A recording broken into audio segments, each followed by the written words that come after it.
নমস্কার বন্ধুরা, তোমরা সবাই কেমন আছো? আশা করি খুব ভালো আছো। আমিও ভালো আছি তোমাদেরই আশীর্বাদে। বন্ধুরা, আজ আমি তোমাদের একটি গল্প শোনাবো, যে গল্পটি শুনলে তোমরাও গল্পটি শুনে অনুপ্রাণিত হবে। একটি থাপ্পড়ের সত্যি গল্প। হ্যাঁ বন্ধুরা, আজ যদি তোমরা এই গল্পটি শোনো, কোনোদিন তোমাদের সাথেও বা তোমাদের জীবনেও যদি এই রকম হয়ে থাকে, তোমরাও কিভাবে সেটাকে মুভ অন করে এগিয়ে যেতে পারো, আজ এই গল্পের মাধ্যমে আমি তোমাদের তুলে ধরবো। বন্ধুরা, সকলকে জানাই আর দ্য অপটিমিজম ভল্ট চ্যানেলে স্বাগত। বন্ধুরা, প্রায়ই আমরা দেখি আমাদের সমাজে এমন অনেক মানুষ রয়েছে যারা প্রতিনিয়ত আমাদেরকে তুচ্ছ করে, তাই তো? তেমনই আজ একটি গল্প আজ আমি তোমাদের তুলে ধরছি।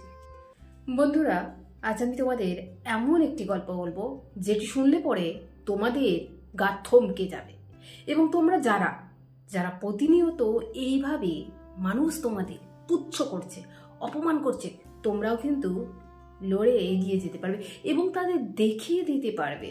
বন্ধুরা, আজকের এই ভিডিওটি সত্যি তোমাদের কিন্তু চোখ খুলে দেবে। তো চলো বন্ধুরা, বেশি কথা না বলে আজ এই ভিডিওটি শুরু করি।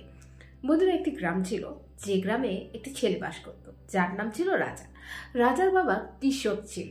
প্রতিনিয়ত রাজার বাবা কৃষকের কাজ করত, খেতে যেত, আলু রোপণ করত, আর পারিশ্রমিক যা হয় মাসিক টাকা সেটা সে পেত।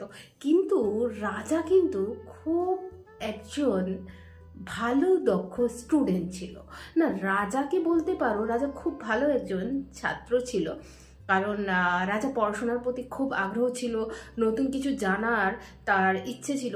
কিন্তু পারিবারিক ক্ষমতা ছিল না অত যে রাজাকে কোনো ভালো স্কুলে ভর্তি করবে।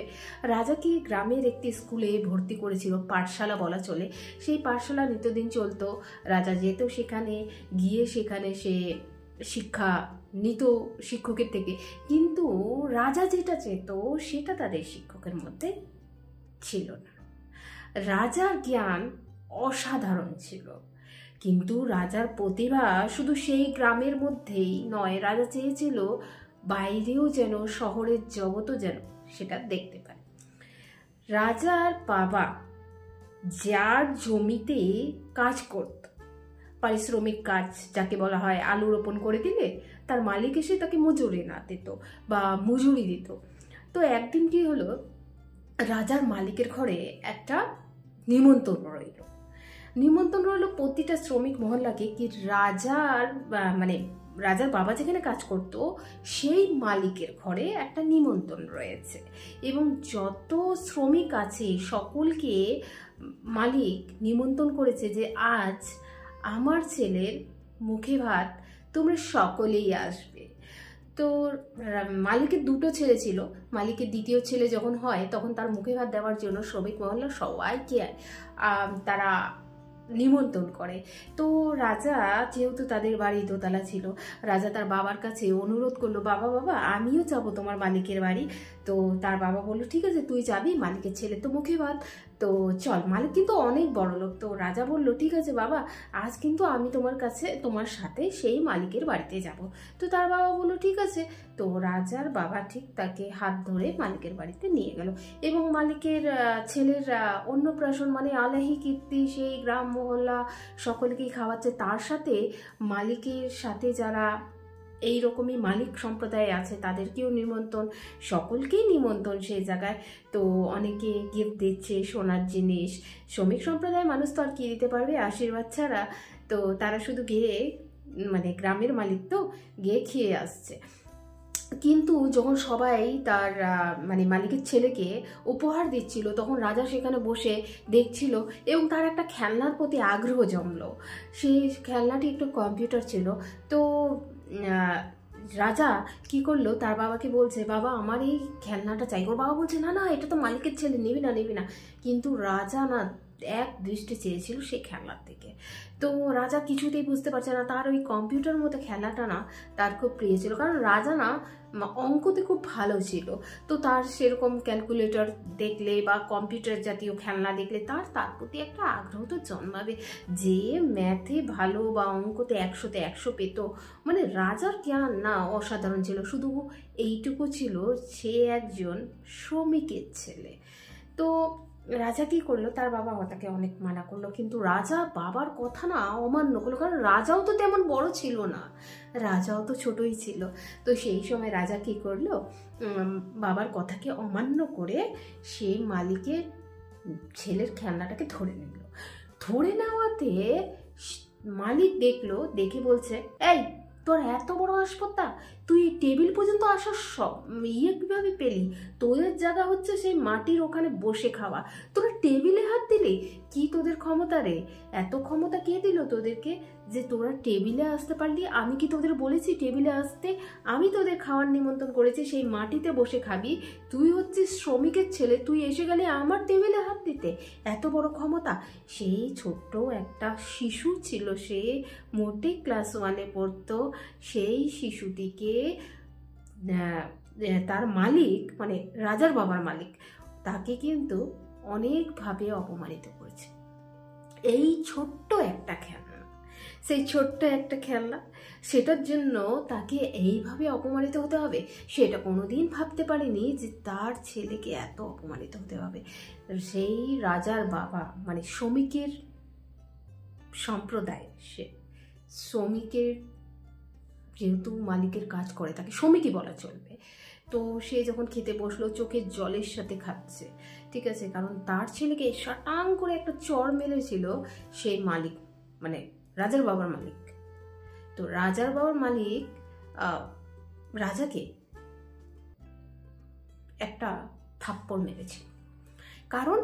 কারণ হচ্ছে মালিকের ছেলের অন্নপ্রাশন, মালিকের ছেলেকে একটা উপহার দিয়েছে, সেই উপহারটা খুবই সুন্দর, মানে কম্পিউটার জাতীয় কিছু একটা ছিল। তো রাজার আগ্রহ ছিল যে ক্যালকুলেটরের প্রতি, রাজা যেহেতু অঙ্কতে খুব আগ্রহ ছিল, অঙ্কতে 100-তে 100 পেত, তাই তার আগ্রহ তো জন্মেই। তো সে ছোট্ট একটা বাচ্চাদের খেলনা দেখলে তো আগ্রহ হয়, এটা তো বড়দের বুঝতে হবে, কিন্তু রাজা তো বুঝতেই পারছে না। মানে রাজাও ছোট, কিন্তু রাজার একটা ব্যাপার ছিল যে একবার হলেও সেই খেলনাটাকে আমি ধরবো। কিন্তু পার্থক্য তো দেখিয়ে দিল, রাজার বাবা যার কাছে কাজ করতো, মানে রাজার বাবার মালিক, পার্থক্য দেখিয়ে দিল শ্রমিক সম্প্রদায় মাটিতে থাকবে, সে টেবিলে আসতে পারবে কিভাবে, আর শ্রমিক সম্প্রদায়ের ছেলে কিভাবে সে টেবিলে গেল। তো শ্রমিক সম্প্রদায়, কিন্তু তার নামটা রেখেছিল রাজা। তো তাই বললো, শ্রমিক সম্প্রদায়ের ছেলে, নামটাও ঠিক করে রাখো, তোমার নাম কি? রাজা? আচ্ছা বলো, নাম তো মানুষ রাখতেই পারে, রাজা, রানী, বাদশাহ, এগুলো তো মানুষ নাম রাখে, কিন্তু সেই রাজার বাবার যে মালিক ছিল, সে নিজেকে এতটা অহংকারী ভাবছে যে শ্রমিক সম্প্রদায়ের একজন, সে সকল শ্রমিক মহল্লাকে নিমন্ত্রণ করেছে যে আজ আমার ছেলের একটি অন্নপ্রাশন, তোমরা সকলেই আসবে। সকলেই এসেছে, তো সকলকে যে পাত্রাস দিয়েছে, মানে খাওয়ার যে তালিকা রেখেছে, সেটা কিন্তু মাটির মধ্যে। আর যারা তার সম্প্রদায়ের, মানে মালিক সম্প্রদায়ের ক্যাটাগরির মধ্যে পড়ছে, তাদের জন্য আলাদা। কিন্তু সে শ্রমিক সম্প্রদায়ের ছেলে রাজা, সে কিন্তু বুঝছে না, কারণ সে তো নামই রাজা। তাই সে সাহস দেখিয়ে চলে গেছিল টেবিলে, আর টেবিলে যাওয়াতেই শটাং করে থাপ্পড় দিয়েছিল সেই রাজার বাবার মালিক। সেই সময়টা রাজা আজও ভুলতে পারেনি। হয়তো সে বাচ্চা ছিল, কিন্তু সেই জিনিসটাকে সে ভুলতেই পারেনি, সে মোমেন্টটাকে সে ভুলতে পারেনি, সে লড়াইটাকে সে ভুলতে পারেনি, তার বাবার খেতে গিয়ে চোখে জল, সেই জিনিসগুলোকে সে কোনোভাবেই সে মানতে পারেনি, এত ছোট একটা বাচ্চা। আর সেই গল্পটাই তোমাদের সাথে আমি তুলে ধরছি। বন্ধুরা, মানুষ টাকা দিয়ে বড়লোক হওয়া আর মন থেকে বড়লোক হওয়ার মধ্যে পার্থক্য আছে। সেই শ্রমিক সম্প্রদায়ের রাজার বাবা, সে কিন্তু সেই উপহারটা তার জন্য এনেছিল। কি এনেছিল জানো উপহার? সেই শ্রমিক সম্প্রদায়ের রাজার বাবা আর তাকে যে মাসিক টাকা দিত না, মানে সে যখন আলু রোপণ করতো সব শ্রমিকদেরই তো টাকা দিত, তো তাকেও টাকা দিত, সেটা জমিয়ে জমিয়ে তার জন্য একটা বাজু নিয়ে আসছিল।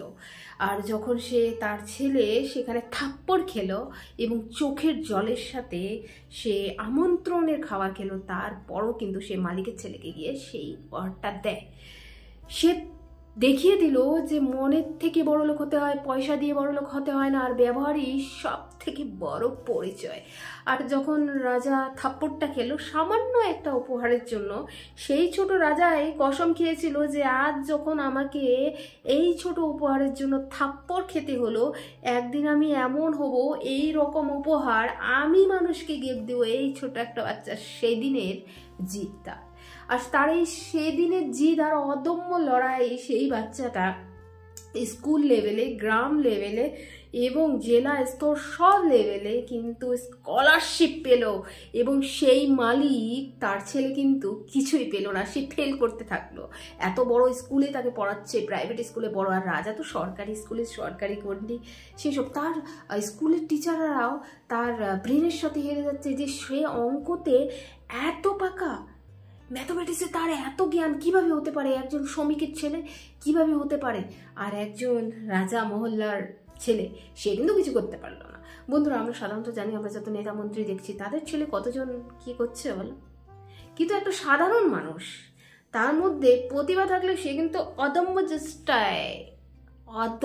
চেষ্টায় অসাধারণ হতে পারে।